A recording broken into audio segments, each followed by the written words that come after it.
E aí, queridos, tudo bem? Saudade de vocês, hein? Então, hoje nós vamos continuar com o nosso conteúdo novo. Eu coloquei até a referência aí para vocês. Então, a continuação do módulo 1, capítulo 3, a partir da página 16. E o nosso primeiro assunto seria moléculas orgânicas, né? Molécula orgânica é toda aquela molécula que tem uma constituição básica por átomos de carbono. É claro que podem existir outras coisas também, como o nitrogênio, o oxigênio, o fosfato e o enxofre. Exemplos de moléculas orgânicas, nós teríamos as proteínas, as vitaminas, os carboidratos, os lipídios e os ácidos nucleicos, que nós conhecemos como DNA e RNA. Hoje, nós daremos uma atenção aos carboidratos, ou os hidratos de carbono, né? Os glicídios, açúcares, existem esses outros nomes que os denominam. Bom, ele é um dos elementos que mais constituem o nosso corpo. E nem todos têm o sabor adocicado, como nós já falamos nas aulas, e podem ter função estrutural e ainda energética. Aqui nós temos a classificação desses carboidratos, tá vendo? Carboidratos, eles podem ser divididos em monossacarídeos, oligosacarídeos e polissacarídeos. Esses monossacarídeos, os mais importantes seriam as trioses, tetroses, pentoses e as hexoses. As trioses, elas geralmente não são muito faladas, né? Um exemplo de triose seria o dihidroxiacetona e o gliceraldeído. E eles são precursores de ácido pirúvico, que também é conhecido como piruvato, e ácido lático durante o processo da respiração celular. Nós temos também as tetroses, como por exemplo a aldotetrose, que também não é muito falada. Nós temos as pentoses, essas são bem comentadas, que seriam os açúcares que constituem o DNA e o RNA, né? O DNA, o açúcar é desoxirribose, o RNA, o açúcar é a ribose. E aqui nós também temos as hexoses, que são as mais faladas, como glicose, galactose e a frutose. Bom, esses nomes, né, têm esses prefixos e esse prefixo já determina quantos átomos de carbono cada molécula dessa tem que ter. Então, trioses, 3, tetroses, 4, pentoses, 5 e hexoses, 6. E aqui nós temos os oligosacarídeos. Esses oligosacarídeos, eles apresentam de 2 a 10 unidades de monossacarídeos. Então, para constituir um oligosacarídeo, tem que ter de 2 a 10 elementos desses aqui, de qualquer um desses aqui, ok? Então, aí você tem um oligosacarídeo. Geralmente, os oligosacarídeos mais falados seriam os disacarídeos. Oligosacarídeo, esse prefixo oligo, é para sinalizar pouco. Então, um oligosacarídeo é aquele formado por poucos monossacarídeos, mais especificamente de 2 a 10 unidades de monossacarídeos. E os monossacarídeos, lembrando, são esses aqui, que podem ser trioses, tetroses, pentoses ou ainda hexoses. Aqui embaixo nós temos os polissacarídeos, que são aqueles formados mais do que 10 unidades. E eles podem ser classificados como homopolissacarídeo ou heteropolissacarídeo. Prefixo homo representa igualdade, prefixo hétero, diferença. Então, qual é a diferença entre um e outro? Que esse homopolissacarídeo aqui é um tipo de polissacarídeo formado por monossacarídeos iguais, né, por açúcares iguais. E o heteropolissacarídeo é um tipo de polissacarídeo constituídos por monossacarídeos diferentes, né, por açúcares diferentes. Bom, vamos partir para o próximo. E aqui nós temos mais ou menos uma revisãozinha do que a gente viu no quadro classificatório anteriormente. Então, os monossacarídeos você vai ter até 7 átomos de carbono. Nós vimos os mais importantes, não é isso? Que seriam as trioses, as tetroses, as pentoses e as hexoses. E aqui nós temos exemplos, ó. Será que você lembra? Glicose, frutose e galactose seria o quê? Triose, tetrose, pentose ou hexose? Aqui eles são hexoses. E ribose e desoxirribose são pentoses, né? Que é o açúcar do RNA e o açúcar do DNA. E aqui nós temos os oligosacarídeos, né? O oligosacarídeo, o prefixo oligo é de pouco, então ele é constituído por poucos monossacarídeos. Aqui tem alguns exemplos, mas podem ter mais do que esses, nós já vimos no slide anterior. Então, os oligosacarídeos até 10 monossacarídeos. Quais seriam eles?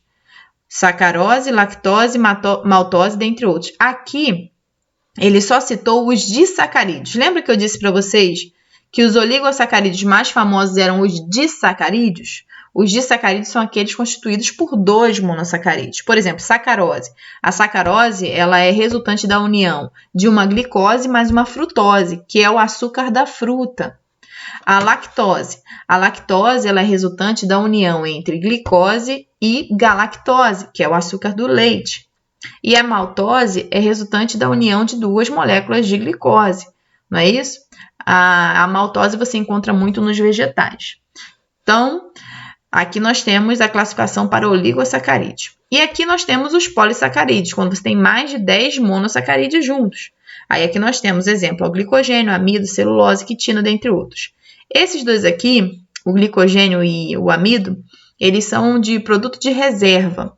Então, a molécula de glicose ela é uma molécula tão nobre, o carboidrato é uma molécula tão nobre porque é de uma importância para desenvolver atividades energéticas tão intensas que eles precisam ficar armazenados.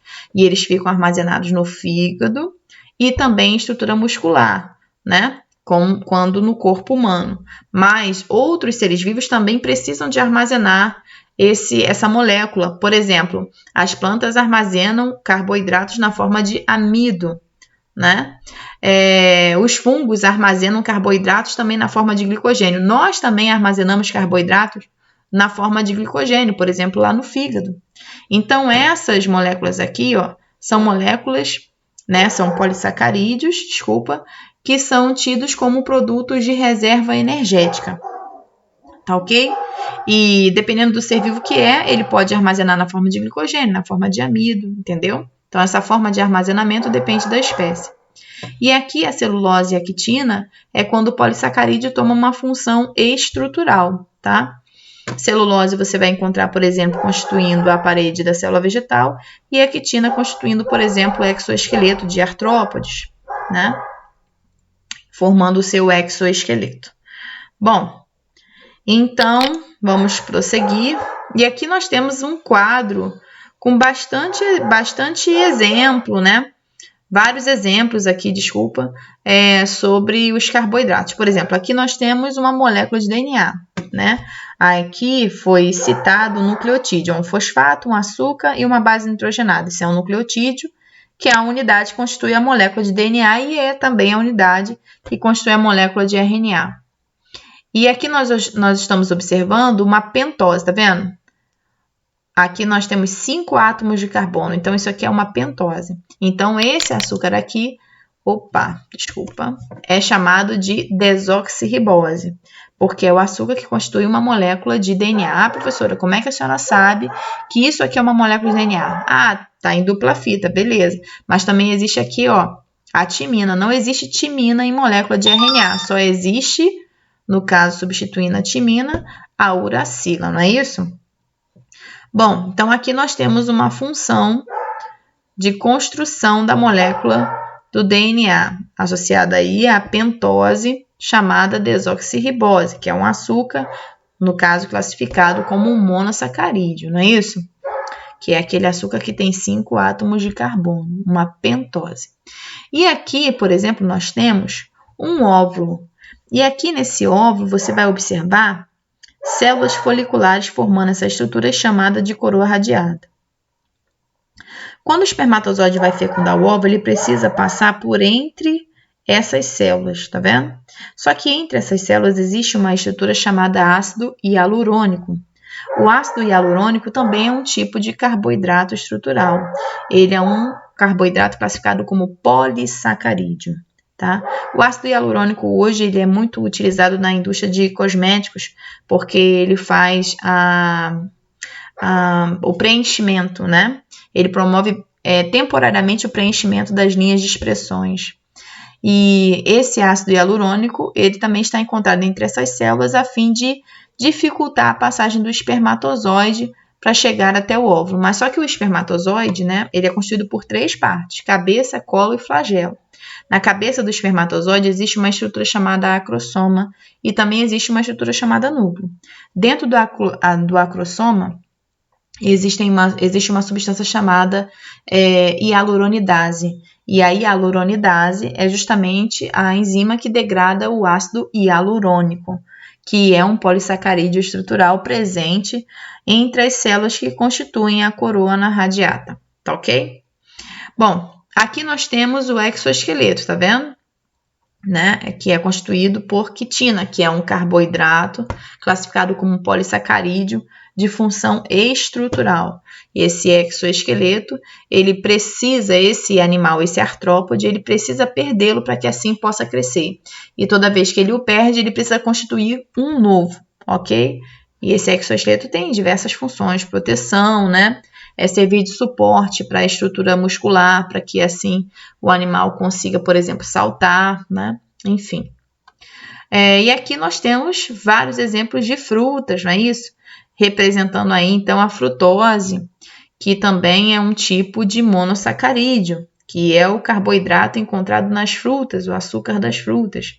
E aqui nós temos o amido de milho, né? Que é um polissacarídeo de reserva energética encontrada nos vegetais. Por isso que comer massa engorda, não é isso? Porque a massa, ela é produzida, né, o macarrão, enfim, ela é produzida, a farinha é produzida resultante da extração de trigo ou de milho, enfim, de vegetais. Então, você extrai aquilo ali e faz aquela farinha que é rica em carboidrato, porque os vegetais armazenam carboidrato na forma de amido, e é justamente isso aí que é extraído para fazer a massa, e é por isso que o carboidrato engorda, não é isso? As massas, né? De uma forma geral. E aqui nós temos um fígado humano, e aqui nós temos as moléculas de glicose. E aqui nós temos dois processos, que é a glicogênese e a glicogenólise. A glicogênese é o processo de formação do glicogênio, e o glicogênio fica armazenado aqui, ó, no fígado. Então, glicogênese é quando você pega essas várias moléculas de glicose, junta tudo e guarda no fígado na forma de glicogênio, através de um processo chamado glicogênese. E a glicogenólise é quando você utiliza essa reserva, não é isso? Pega esse glicogênio, quebra ele todinho e disponibiliza como glicose na corrente sanguínea, né? Eu costumo até mesmo sempre dar o exemplo daquele filme do Madagascar, daquele leão Alex, que ele fica um tempão sem comer, né? E aí, do nada, ele fica louco, correndo que nem um maluco lá na selva. O que acontece ali? Se ele está tanto tempo sem comer, ele não deveria ter aquela energia toda para gastar. Mas o que aconteceu especificamente nesse momento, né? Quando ele fica sem se alimentar, a tendência é que a glicose dele decline no sangue.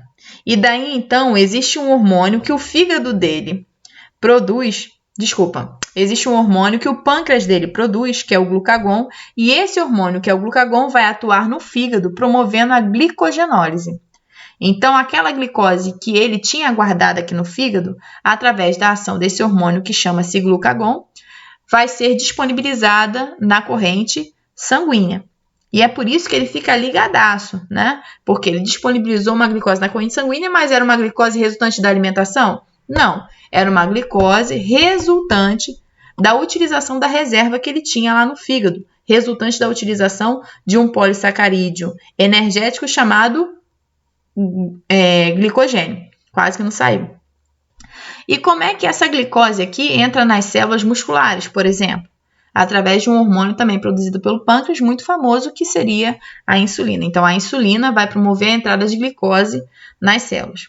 Vamos supor que esse leão tenha comido bastante depois, né? Ele vai digerir aquele alimento todo e a glicose vai ficar disponível na corrente sanguínea. Como é que a glicose vai entrar para as células? Como é que essa glicose vai ficar no fígado para, por exemplo, repor aquela reserva que foi utilizada, a insulina que coloca a glicose para dentro dessa célula. Então, é a insulina que possibilita a glicogênese. Então, a insulina é um hormônio produzido pelo pâncreas que possibilita a glicogênese e o glucagon também é um hormônio produzido pelo pâncreas que possibilita a glicogenólise. Ó o lise aqui, ó, que é quebra do glicogênio, que é um polissacarídeo que fica guardado no fígado, tá ok? Beleza, vamos partir para o próximo. Agora nós vamos falar sobre proteínas. Oriunda do verbo grego proteios, primeiro lugar, devido à sua quantidade e importância. Por que as proteínas são tão importantes? Porque as proteínas elas podem desempenhar diversas funções estruturais, nutricionais, hormonais, de defesa, enzimática, contrátil, muitas funções. Então, as proteínas são super importantes. Como elas são constituídas? Ela não é uma molécula orgânica? Carbono, oxigênio, nitrogênio, hidrogênio e enxofre, né, em algumas delas. E o que elas são? Elas são polímeros. E aqui eu botei até um conceito de polímero para você. Ó. São macromoléculas formadas a partir de unidades estruturais menores. Então, ó, as proteínas são polímeros formados por cadeias de diferentes tipos de aminoácidos, que são as tais estruturas menores aqui do significado de polímeros. As proteínas podem apresentar diversas funções, como nós já conversamos antes. E aqui nós vamos falar sobre o aminoácido, tá vendo? O que seriam os aminoácidos? São aquelas estruturas que constituem as proteínas, não é isso? São monômeros. E eles são constituídos por um grupo carboxílica, um grupo de carboxila, que tem um caráter ácido, e um grupo amina, e um radical que pode variar. Inclusive, nós temos diversos tipos de aminoácidos, mas em todos os aminoácidos você vai encontrar o mesmo grupo carboxila, você vai encontrar o mesmo grupo de amina, mas esse grupo aqui, que é o radical, ele pode ser diferente. Isso faz com que os aminoácidos sejam diferentes. E aqui eu fiz uma representação para você, ó, tá vendo? O grupo carboxila, aqui o grupo amino, e aqui nós temos o radical, que é aquele que pode variar, fazendo com que um aminoácido se diferencie de um outro. E aqui nós temos os tipos de aminoácidos. Nós temos duas classificações. Nós temos os aminoácidos essenciais e os não essenciais, também chamados de naturais. Esses que são chamados de naturais ou não essenciais, nós conseguimos produzir, tá? E os que são chamados de essenciais são aqueles que nós precisamos adquirir, são aqueles que nós precisamos ingerir através da alimentação. E aqui nós temos a lista de ambos, tá ok? Bem, nesse slide nós observamos a formação das proteínas. Observe que nós temos aqui, ó, dois aminoácidos se unindo. E observe que entre eles existe uma ligação peptídica, né? E essa ligação peptídica, ela vai possibilitar que eles se mantenham assim, unidos. Uma proteína não é formada só por dois aminoácidos, é formada por muito mais aminoácidos unidos. Por isso que uma proteína pode também ser chamada de polipeptídeo. Por que polipeptídeo? Poli prefixo para vários, peptídeo de ligações peptídicas. Partindo desse pressuposto, uma proteína pode ser chamada de um polipeptídeo porque terão várias ligações peptídicas, ok? Partindo para o próximo slide, aqui nós temos os tipos de síntese. Ou seja, como é que esses aminoácidos se unem? Nós temos duas formas. Nós temos a síntese por desidratação e síntese por hidrólise. Essa síntese é a produção, não é isso? Produção da proteína. A proteína só é produzida uma vez que os aminoácidos se unem. E eles podem se unir de duas formas, por desidratação ou por hidrólise. Grosseiramente falando, a síntese por desidratação, ou seja, a união desses aminoácidos pelo processo de desidratação, toda vez que eles se unem, perde-se uma molécula de água. Então, por isso que é síntese por desidratação. Na síntese por hidrólise, a união entre os aminoácidos só vai acontecer com a participação da molécula de água. E aqui nós temos a classificação estrutural das proteínas. As proteínas podem apresentar uma estrutura primária, secundária, terciária e quaternária. Bom, a estrutura primária é a mais simples, é quando um aminoácido está do lado do outro, né? A estrutura secundária é quando esses aminoácidos que formavam anteriormente na estrutura primária como se fosse um colar de pérolas, imagina agora que esse colar de pérolas ele está na forma helicoidal, ele está como se fosse uma espiral de um caderno. Então, isso aí já é uma proteína com uma estrutura secundária. Se você observar que essa espiral se desdobra sobre ele mesmo, aí já é uma estrutura terciária, ou seja, essa proteína tem uma estrutura terciária, tem uma representação estrutural terciária. Se você observar que a proteína ela é formada por várias estruturas terciárias juntas, esta proteína tem uma estrutura quaternária, ok? E aqui nós vamos falar sobre desnaturação de proteínas. O que seria a desnaturação de proteínas? É quando a proteína perde a forma. E por que é tão importante estudar isso? Porque toda vez que a proteína perde a forma, ela perde a função. Nós já vimos que as proteínas podem ter diversas funções: estrutural, nutricional, hormonal, de defesa, enzimática. Aí eu pergunto para você, só para a gente pensar. Se todas as proteínas são formadas por aminoácidos, como então podem elas terem funções diferentes? né? O que faz uma proteína ter uma função diferente da outra se elas são todas constituídas por aminoácidos? 3 coisas. As coisas são: quantos aminoácidos a constituem? Quais são esses aminoácidos? E como eles estão ligados uns aos outros? Qual é a ordem que existe na ligação entre os aminoácidos, né? Então, esses 3 parâmetros fazem com que as proteínas, mesmo todas elas sendo constituídas por aminoácidos, possam apresentar funções diferentes. Porque esses 3 fatores vão fazer com que elas tenham formas diferentes. E nós sabemos que as formas estão relacionadas às funções que elas podem desempenhar. Então, o que faz com que as proteínas tenham formas e funções diferentes? O número de aminoácidos que a constitui, quais são os aminoácidos que a constituem e a ordem na qual eles estão ligados uns aos outros, ok? E o que pode promover a desnaturação dessas proteínas? O que pode promover uma mudança na forma dessas proteínas? Temperatura, pH e substâncias químicas, né? Vamos lá, então, detalhar esse assunto para vocês. Bom, nós temos 2 tipos de desnaturação, a desnaturação reversível e a irreversível. A desnaturação reversível é aquela que pode voltar ao padrão. Por exemplo, antes o cabelo dessa moça era enroladinho, ela passa a chapinha e fica esticadinho. Quando ela passou a chapinha, ela desnaturou a proteína chamada queratina, não é isso? Mas quando ela lavar de novo, o cabelo dela vai voltar a ser o quê? Enroladinho. Então, aqui é uma desnaturação reversível. Mas aqui no outro exemplo, nós temos um ovo sendo frito. Uma vez que o ovo foi frito, não dá para ele voltar a ser como antes de ser frito. Então, isso aqui é uma desnaturação irreversível. Não é isso? Quando a clara, que é constituída por muitas proteínas, uma vez sendo exposta a alta temperatura, muda a sua conformação. Tipos de proteínas. Elas podem ser simples ou podem ser conjugadas. As proteínas simples, elas só são formadas por aminoácidos.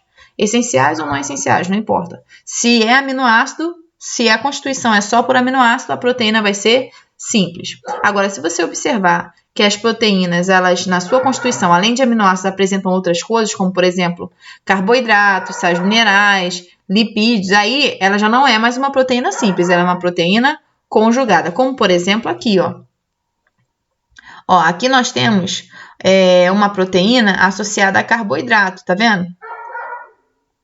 Aqui, ó, glicoproteína, não é isso? Então, aqui nós temos uma proteína associada a um carboidrato. Então, aqui já é uma proteína conjugada, uma glicoproteína. Aqui não, aqui você só tem aminoácidos, tá vendo? Nessa representação aqui. Professora, então toda vez que a estrutura for primária, secundária, terciária ou quaternária, será sempre uma proteína simples? Não, isso aqui eu só peguei o exemplo para você ver que aqui só tem aminoácido, mas você pode ter uma proteína conjugada de estrutura quaternária, terciária, secundária, entendeu? Bom, funções das proteínas, já ficou fácil, né? Nós já falamos sobre isso antes. Ela pode ter a função determinada de acordo com a sua construção. Ou seja, o número de proteínas, a ordem e o tipo de aminoácido que as constituem determinam a sua função. Por que determinam a sua função? Porque esses 3 elementos vai determinar a forma dessa proteína. E nós já vimos que a forma determina a sua função. E aqui tem as funções das proteínas. Por exemplo, proteínas estruturais, né? Proteínas hormonais, proteínas nutricionais, de defesa, enzimática, contrátil, dentre outras. Por exemplo, a proteína hormonal, a insulina, a defesa, anticorpos, enzimática, amilase, contrátil, actina e miosina, enfim, tem diversas. Beleza, aqui nós temos a reação enzimática sendo representada. A reação enzimática, ela ocorre uma vez que uma enzima atua sobre um substrato, não é? Então, aqui nós temos a enzima em cinza e aqui nós temos o substrato em verde, enzima em azul, substrato em cor de abóbora e cinza. E nós observamos que as enzimas elas apresentam um centro ativo. O centro ativo é o local onde o substrato se encaixa. Por isso que a proteína manter a forma é tão importante, porque a forma está ligada diretamente à função. Pô, professora, proteína ou enzima? Nós vimos anteriormente que toda enzima é uma proteína. Então, aqui nesse caso, a enzima precisa ter essa forma, ou seja, essa proteína com função enzimática precisa ter essa forma para que assim ela possa se encaixar ao substrato e, consequentemente, atuar sobre ele. E observemos então, nesse primeiro caso, né, a enzima encaixa no substrato através do centro ativo, e aí você vai verificar que o produto dessa reação são 2.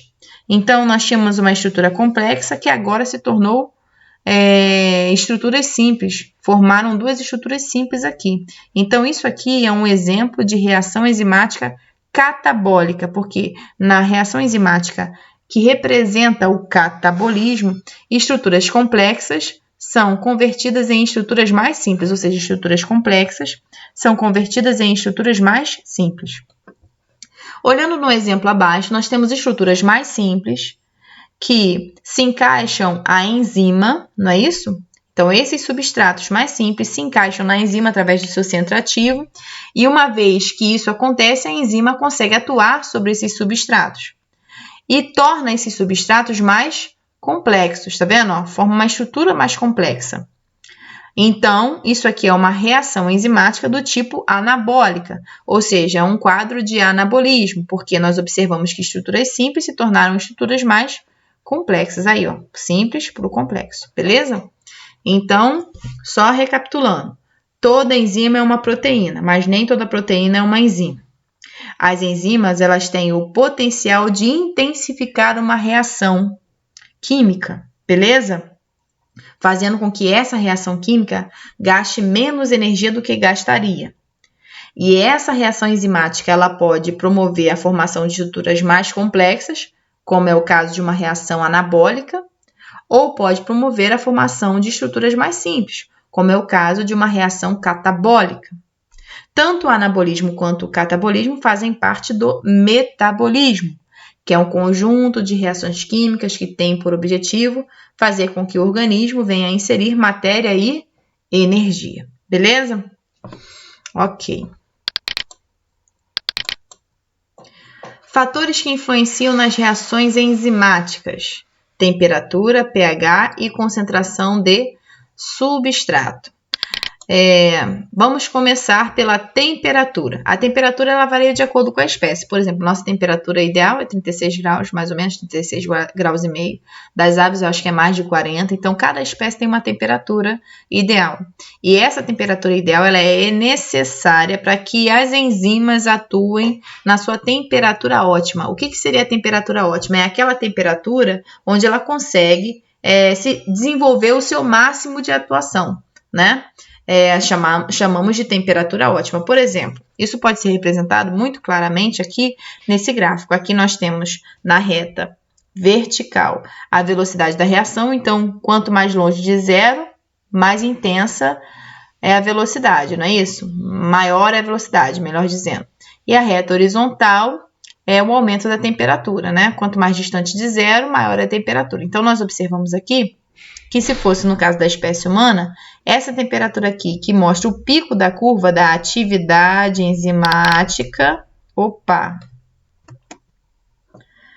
esse pico aqui deveria ser o quê? 36 graus. Se fosse de um outro animal que a temperatura dele fosse 40 graus, aqui deveria ser o quê? 40 graus, entendeu? Então, aqui nós observamos o seguinte, que enquanto essa enzima não alcança a temperatura ótima, tá vendo? O índice de atividade dela é relativamente pequeno, né? Até que ela consiga atingir a temperatura ótima. Mas até que ela atinja a temperatura, como a temperatura começa a subir, a atividade, ou seja, a reação química também começa a subir. E por que aqui declina? Porque a temperatura daqui para cá ela continua aumentando. Então, se continuar aumentando, ou seja, se passar da temperatura ótima, essa enzima, né, que é uma proteína, ela começa também a diminuir a sua atividade, porque ela começa a perder a forma, consequentemente começa a perder a função, porque se ela não tem aquela forma, mostrada lá no slide anterior, como é que ela vai se encaixar no substrato para reagir sobre ele? Não tem como. Então, ó, recapitulando, aqui é um quadro que representa a atividade enzimática. Nós observamos que neste quadro existe uma temperatura ótima de 36 graus, de acordo com a informação que eu citei aqui na lateral do slide. Então, se aqui eu tenho a temperatura ótima, que é de 36 graus, eu vou observar uma maior ou um pico de atividade dessa enzima quando chegar nessa temperatura de 36 graus, beleza? Então, até chegar na temperatura de 36 graus, a velocidade vai aumentando. Por quê? Porque a temperatura vai se aproximando de 36 graus. Então, a temperatura está se aproximando da temperatura ótima. Agora, da linha azul pontilhada para cá, eu começo a observar um declínio da atividade da enzima. Por quê? Porque a temperatura continuou aumentando. E nós vimos que a exposição à temperatura, né, pode fazer com que você tenha uma alteração na velocidade da enzima, principalmente porque ela pode desnaturar. E aqui nós temos o pH. O pH, esse P tem que ser escrito com letra minúscula, tá? Mas eu não consegui por conta da configuração do slide. Então, P minúsculo H, que é o potencial iônico de hidrogênio. Bom, esse pH, né, ele pode variar de acordo com a enzima, porque tem enzimas que têm um pH ácido, tem enzimas que têm um pH alcalino, né? Ou tem enzimas que têm um pH neutro. Então, cada enzima tem um pH adequado para atuar. Por exemplo, o pH do estômago é um pH ácido, então as enzimas que atuam ali precisam de um meio ácido para atuar. O pH do intestino é um pH alcalino ou básico, então as enzimas que existem ali precisam de um pH alcalino ou básico para atuar.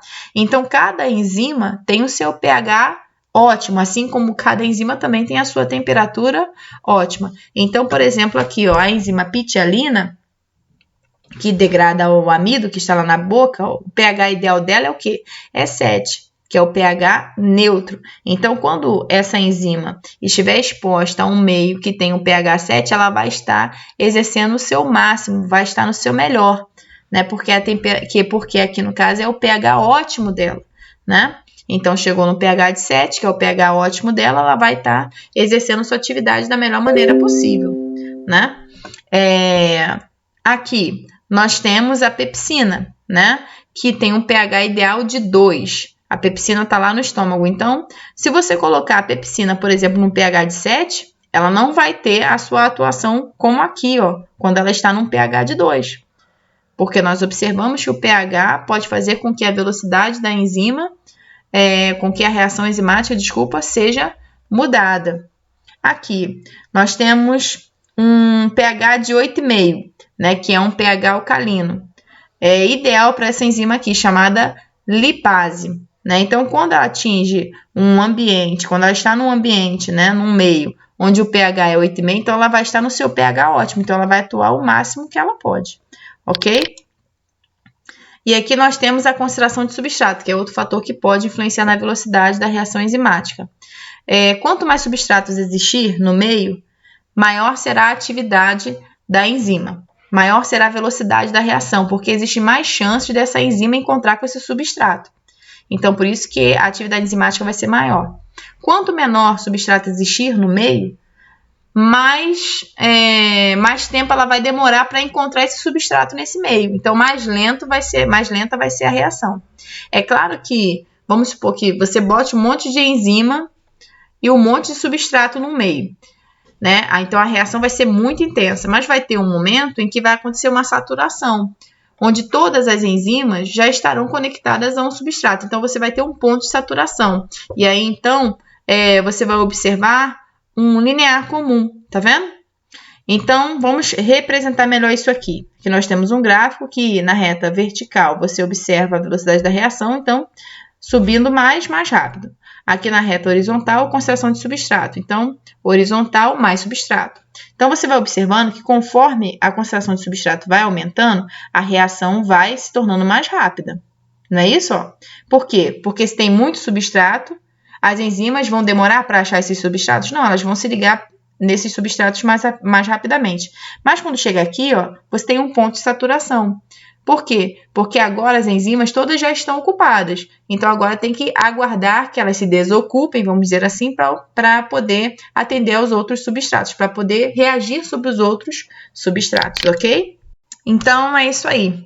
Eu fico por aqui e quero mandar um beijo para vocês aí, ó. Um beijo não resolve os problemas do mundo, mas aproxima a felicidade do coração. Um beijo, até a próxima, gente. Tchau!